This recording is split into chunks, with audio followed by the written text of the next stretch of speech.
Good evening, everyone. So, in our last class, we had started with Raman spectroscopy. Okay, and we have seen that this spectroscopy is vibrational rotational spectroscopic technique. So, just we'll be recalling what we have discussed yesterday. So, we talked that this Raman spectroscopy it is all about the scattering of radiation. So the scattering of the radiation it happens from the molecules, right?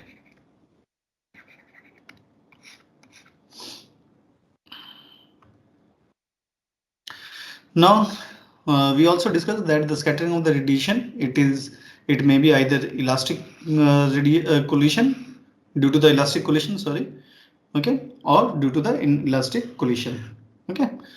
Now, in the elastic collision, when the radiation beam or the photons they are striking the matter, they are scattered from there. However, there is no transfer of energy, and due to that reason, frequency which is equivalent to the energy which is corresponding to the energy of the incident radiations, it is equal to the energy of the what do you call the scattered radiations. Okay, so frequency of the incident radiation it is equal to the frequency of the scattered radiation, and as we talked yesterday that E is equal to h mu, and for that reason we yesterday discussed that energy of the incident radiation it is equal to the energy of the scattered radiation, and under that phenomena this phenomena where there is elastic collision it is called Rayleigh scattering. In the inelastic collision, we have mu zero. That means the frequency of the incident radiation it is not equal to the frequency of the scattered radiation. There may be an increase in the frequency component, or there may be a decrease in the frequency component. Okay.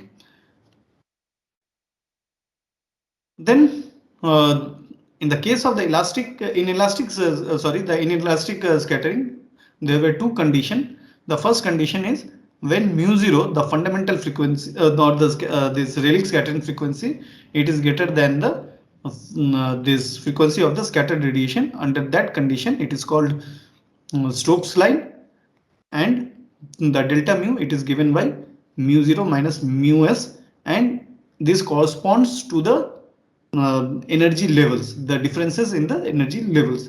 And in the another type of the scattering where the mu s, the scattered frequency, it is greater than the incident frequency, it is under that condition the lines are called anti-Stokes line. Okay. In this case, this should be positive. Please make a correction. Okay. And if you see from yesterday, I have added some new slides which are handwritten, and I have taken these slides from this YouTube channel. Okay. Yeah. So relic lines, scattering of radiation without any changes in the frequency, and but we are mainly interested in the Raman effect or the Raman shift, where we have delta mu, it is equal to mu 0 plus minus mu s. So we will usually concentrate on that. Okay. And another important thing, as I told you, since if you see the Stokes lines, they appear at a lower frequency, the energy content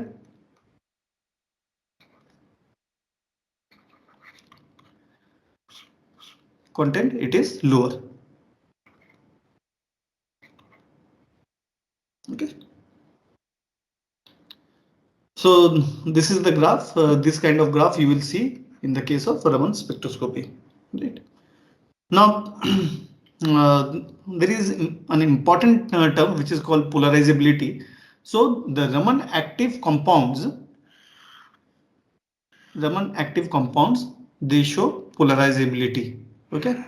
So in the case of IR active compounds, they show dipole moment, which I have already discussed with you in my last class, that in IR we have A and B, two types of molecules, and one of the molecules it attains a slightly positive charge, and the another molecule it attains a slightly negative charge, and they have a dipole, okay, like this, right?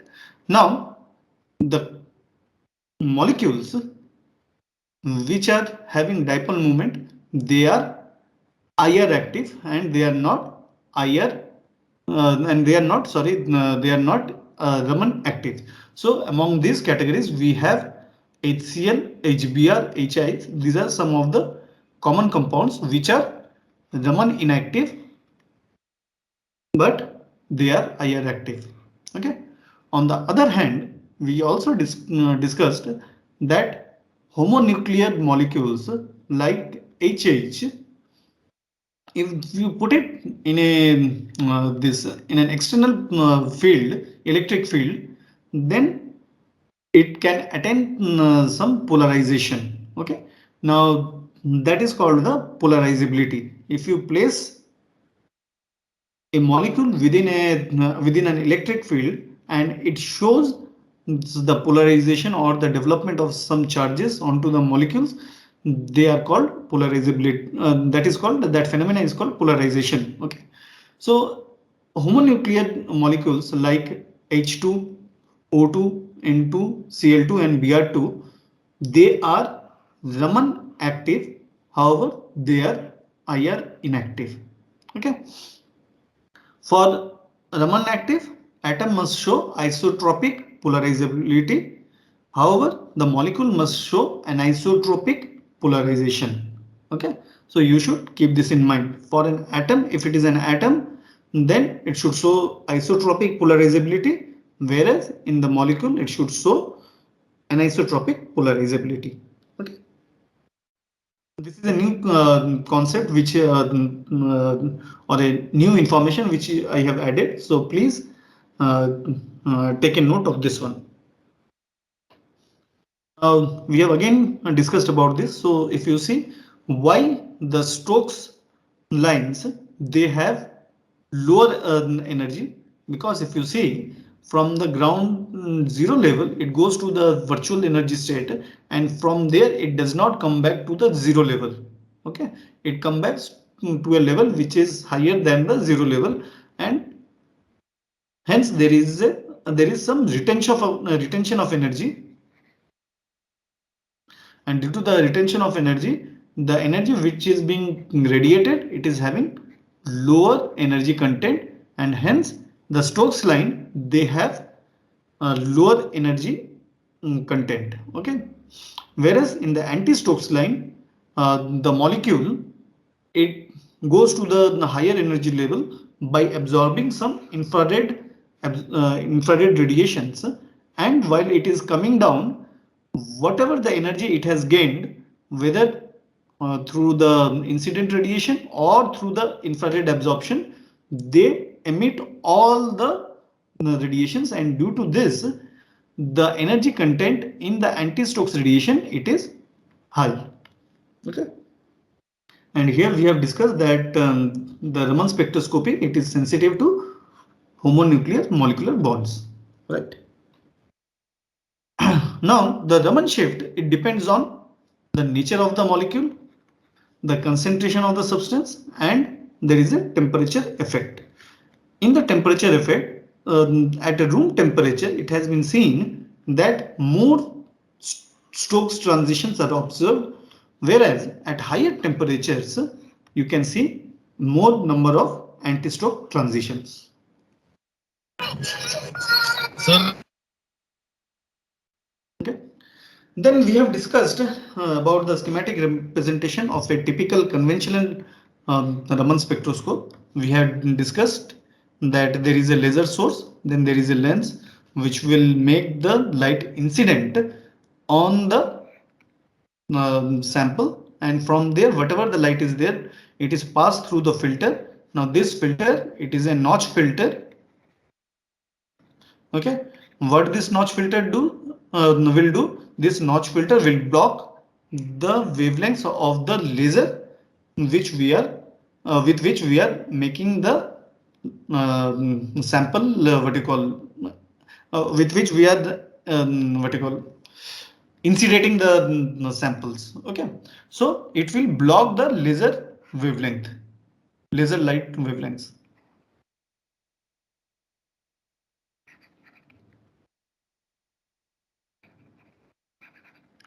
And whatever the other frequency components, it will be mm, uh, what you call collected by the detector, and we can see the spectrum. However, nowadays uh, this kind of spectrophotometer you will not find. You will basically find this dispersive Raman spectroscopy setup. Okay, so here also you are having the laser beam. Now this you are making the laser beam incident on a beam splitter. So this is basically a 50-50 beam splitter. What is a 50-50 beam splitter?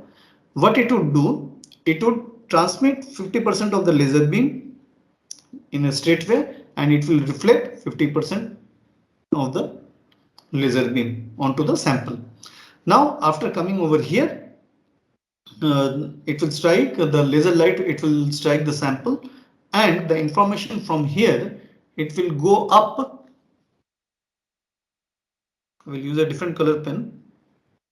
So it would go up, and from here again it will come across this 50-50 beam splitter. So 50% of this reflected light or the scattered light, a combination of the reflected plus scattered light, it will be sent towards the laser beam, and the rest 50% it will be passed through the beam splitter, and then it will pass through the filter. In the filter again, it is a notch filter. Okay, then there will be these focusing elements. This would be there. Then there would be an entrance slit into the spectrometer.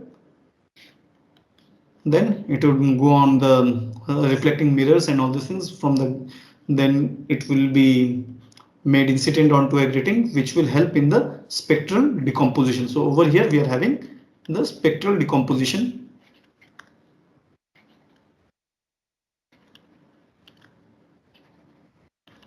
Okay, now once the spectral decomposition happens, that is being then made incident onto the CCD detector, and in this way, using this imaging sensor, you can image the spectral components.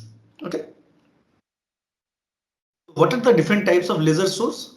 The different types of laser sources are argon ion laser source, krypton ion laser source, helium neon laser source, diode laser source, and ND-YAG laser source. So argon ion laser source, they may have we may have two types of lasers. One is a laser of 488 nanometer, and another is 514.5 wavelength nanometer laser sources.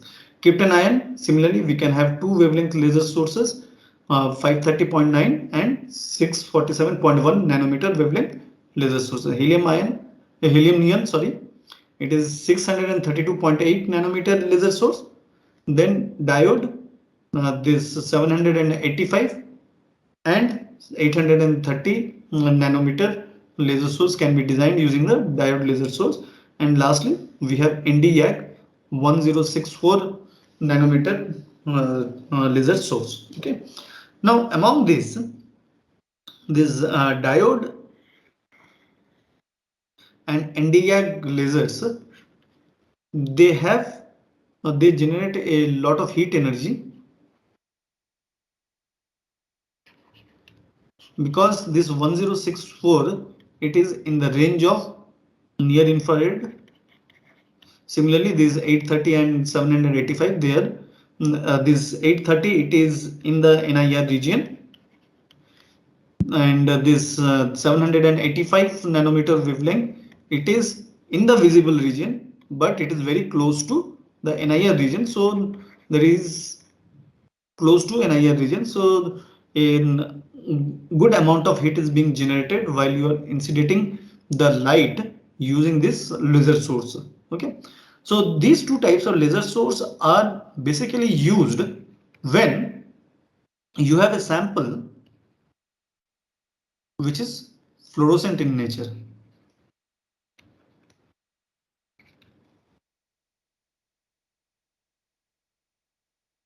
Okay.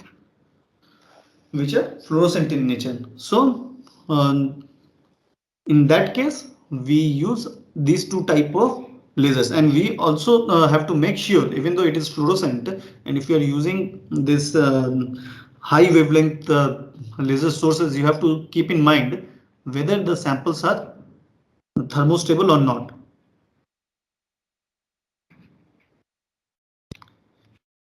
If it is a thermolabile substance, then you have to find out another way for the analysis of the what you call, for the analysis of the samples. Otherwise, what you can do is that you can otherwise there is no other way to do the analysis. Okay, because if it is fluorescence, and when you are trying to do the analysis, it will hamper your analysis. Okay. The advantages. What are the advantages of the Raman spectrophotometer? As I told you yesterday, it can be used for the biological sample analysis, as for example myoglobin. Okay, because you can use water as a good solvent over here for the Raman spectroscopic purpose. However, in the IR, as I told you, IR absorbs the absorbs and gives a very strong peak in the case of water, if water is present within samples, and that would hamper your analysis. Okay. In the second advantage is, and it is the one of the most important advantage. What is the advantage? We can use the conventional optics over here. We can use the conventional optics over here, unlike in the IR spectroscope, which we will be discussing at a later stage, where we would see that they are basically used as the optics that are used, they are basically made up of this metal halides like sodium chloride, sodium iodide, and we all know that sodium chloride, it is hygroscopic in nature. Okay, it is a hygroscopic in nature. Similarly, the sodium iodide, sodium bromide, they are also hygroscopic, and due to this reason, handling of the optics of the IR spectroscope, they are a bit difficult, and you need a very desiccated environment to keep the sample dry and to operate the machine also, right? Then in over here, the samples that have a diameter of 0.1 nanometer, that can also be analyzed. Then if your samples are colored samples, it can be analyzed using the Raman spectroscope, and all the three types of samples like gaseous, solid and liquid samples, they can be used for the analysis using the Raman spectroscopic method. Now the disadvantages. So sample decomposition in colored samples, due to heat generation, it is a major factor if you are using this NIR radiations, okay, for the excitation purpose.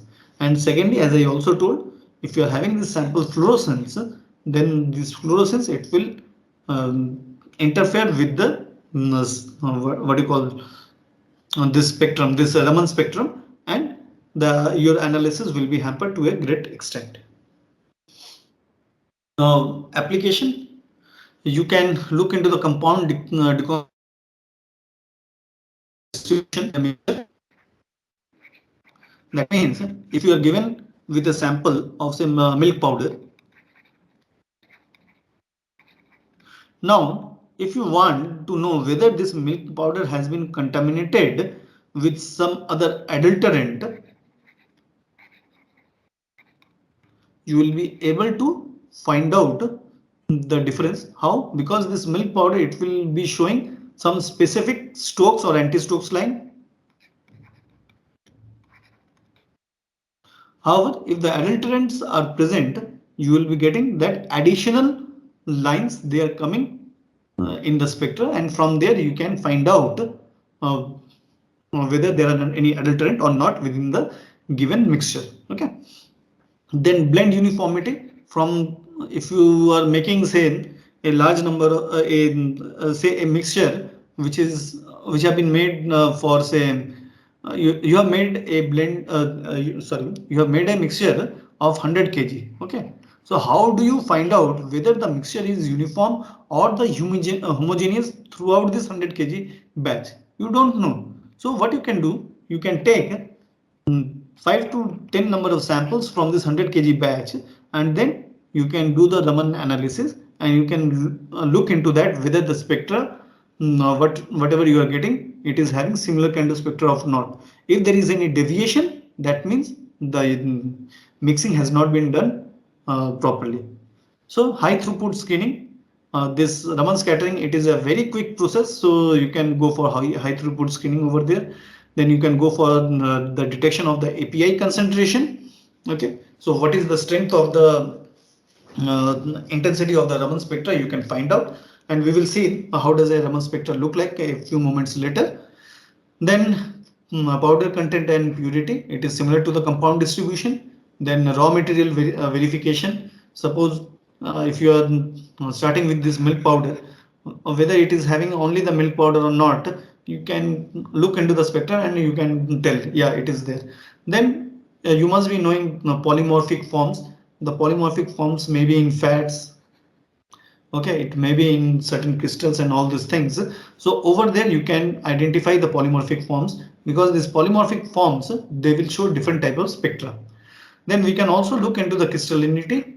Okay, then we can go for the contaminant identification if you have a database. So from the database we can find out at what wavelength we are getting this spectrum, additional spectrum. From there we can find out the contaminant, which contaminant has been used to contaminate the food product or any other products for human consumption. Okay. And then if you are going for any combinational chemistry, you can use it. So you can go for in vivo analysis and skin depth profiling. Okay, you can go for the dosage and content uniformity in the pharmaceutical products.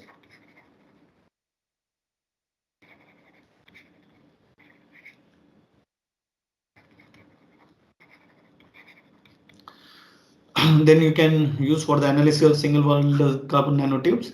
Then you can check the purity of the carbon nanotubes. Then electrical properties of the carbon nanotubes can also be analyzed to a certain extent using the Raman spectroscopy. Then diamond-like carbon coating properties can also be detected. Then defect or disorder analysis in carbon materials can be detected perfectly using this method. Then diamond quality and provenance. So if you are trying to go for a, if you are going to buy a diamond, then you can take the help of the Raman spectroscopy to find out the quality of the diamond. Then lastly, the electrical properties and number of layers of graphenes can also be analyzed using the Raman spectroscopy. So herein, if you see, this is water. Okay. Now this water, it has been excited with a green laser, which is having a wavelength of around 532 nanometer. Okay. Now this is the Raman scattered light. Now if you see this spectra is something reddish in nature. Okay, and if you look into the Raman spectrum, since you have excited the water molecules at a 502 nanometer, if you see, you're having a very intense radiation over here. Okay, you are having a very intense radiation over here, and this intense radiation is due to the relic scattering,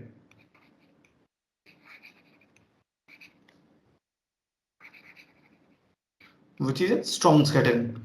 Now, if you apply a filter, and if you look over here, if you look over here at around 633 to 676 region, there is a hump-like structure. And if you look over here, due to this relic scattering, which is strong scattering, you are not able to mm, have an understanding about this red peak. Okay, this 632 to 676, if you see in the spectrum, it is reddish in nature and you are not able to see any reddish information over here.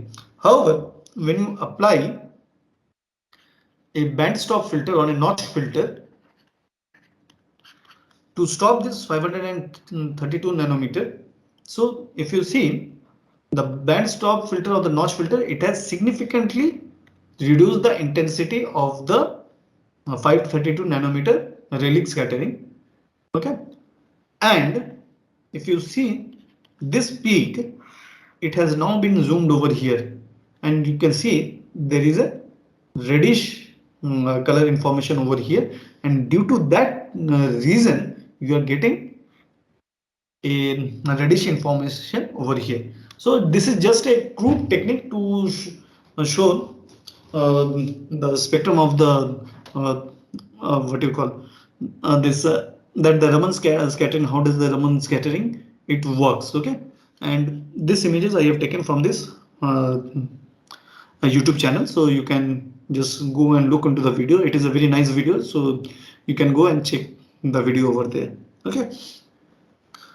So this is what we want to do. So whatever is the laser source you are using to excite the molecules of the sample, that you need to block using a notch filter. And if you are able to do that correctly, other things will be coming out pretty easily. Okay, other things can be you can get this other information pretty easily. The if you want to design one, the main what you call your funding to design a Raman spectrometer would go to procure this notch filter. These optical notch filters, these optical systems, they are very costly actually, and but you can definitely design it at your home. Now, herein we have a spectra of TiO2. So we all know that TiO2, it is having two types of polymers. One is the rutile and the other is the anatase. Now the blue one, this blue line, it shows the what do you call this Raman scattering or the Raman spectra of the rutile phase, and this red spectra, it is of the anatase phase. So if you see, all the peaks are there. Whatever are present in the rutile phase, they are also present in the anatase phase. However, if you look in the anatase phase, the peak at around this 180 nanometer, it is more pronounced as compared to the other peaks. However, in the rutile phase, the other peaks, they are more pronounced. Okay, so the second one is the spectra of polycrystalline and monocrystalline silicon. Okay, so the monocrystalline silicon, it is being shown as this sharp peak, whereas the polycrystalline crystals, they have been shown as the red peak. Now, due to the reason that this polycrystalline peak, it is having a lot number of peak, you are not able to see a distinct peak. So there is not a distinct peak. Okay, however, in the monocrystalline form, you can assume that all the information is coming from a um, same type of crystals, right? And due to that reason, the amplitude of the monocrystalline systems, they are usually very strong, and due to that you get a distinct peak.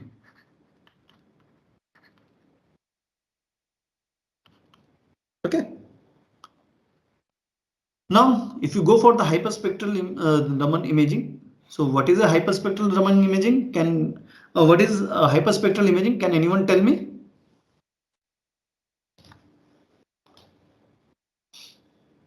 Can anyone tell me what is hyperspectral imaging?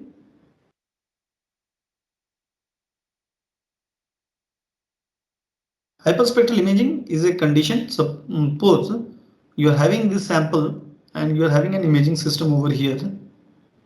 So whatever the image what you are getting over here, it goes to a monochromator.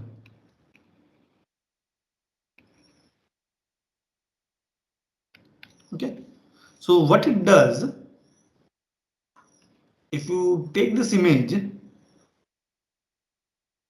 we know that images, they can be broken down into a series of pixels, right? Now, what the system would do is that the system would excite only a small portion of the sample, and whatever the light it is you are getting from here, it will be collected, it will be passed through monochromator, and on a wavelength basis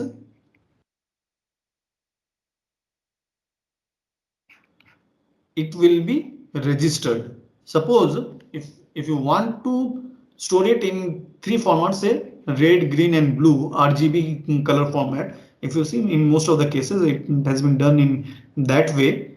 That's why you are getting this magenta color which can be created using the mostly the RGB information. So these informations, they are being collected from each of those pixels, and from there you get a composite images like here. Okay, if you see all these pictures, they are somewhat pixelated. Why they are pixelated? Because you have to excite the signal, and after the excitation of the signal you have to collect the information, you have to do this, you have to get the information, and for each and every pixel you have to collect the information, right? Now when you want to get the information from a very particular place, you need an infinitesimally small laser point, but practically that is not possible. Okay, so have you seen when your images are pixelated? Do you have any idea? Your images become pixelated if you reduce the quality of what do you call?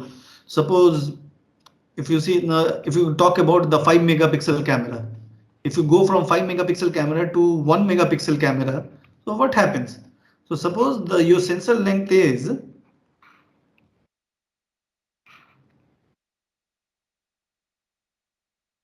x centimeter by y centimeter in both the cases.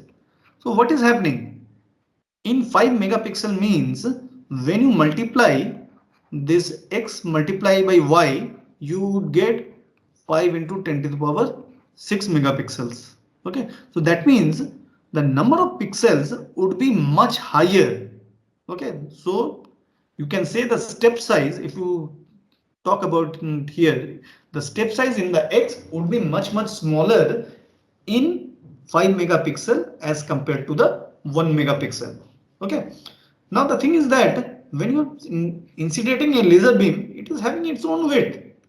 So you cannot make it infinitesimally small. And due to this reason, due to this problem,